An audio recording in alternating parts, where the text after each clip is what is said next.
So where did mathematics actually come from? So this is kind of like one of those questions where, where did reading come from or where did languages come from? These things emerged because, well, mathematics emerged because there was a need for it and it made people's lives easier, better, or just, more efficient. So what I'm going to do is I'm going to answer the question as best I can from current historical records. In terms of our history as humans, throughout our history, we've had the need to, measure things like and communicate about things like time, quantity, and distance. And that is part of our lives. As people, we needed to comprehend distance, we needed to measure time so that our lives would function better.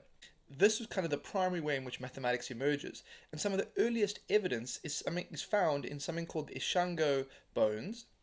And this is from around 20,000 years ago. And these can be visualized here. And what makes us think that there was more than just counting going on, but counting itself is mathematics, is that if you look at these number systems, the difference here is a 10, the difference here is a 10, and so there's evidence of counting in tens, which definitely shows the development of mathematics. There's also the idea that the numbers over here are all prime numbers, and so it suggests they were at least exploring ideas that were similar to some of our mathematical concepts. And then even further, if you look down here at the bottom, you see clear evidence of the idea of doubles of numbers.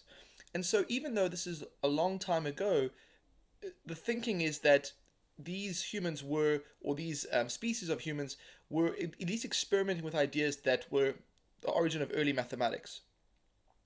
Now, if we look at sort of more the formal discipline of mathematics, then current evidence suggests the Sumerians, who were responsible for the development around 5,000 years ago, and it happened around the same time as they developed early reading and writing.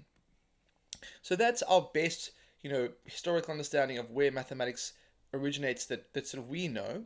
And then from there, we move forward into many ancient cultures who start to develop mathematics that we actually use to this day.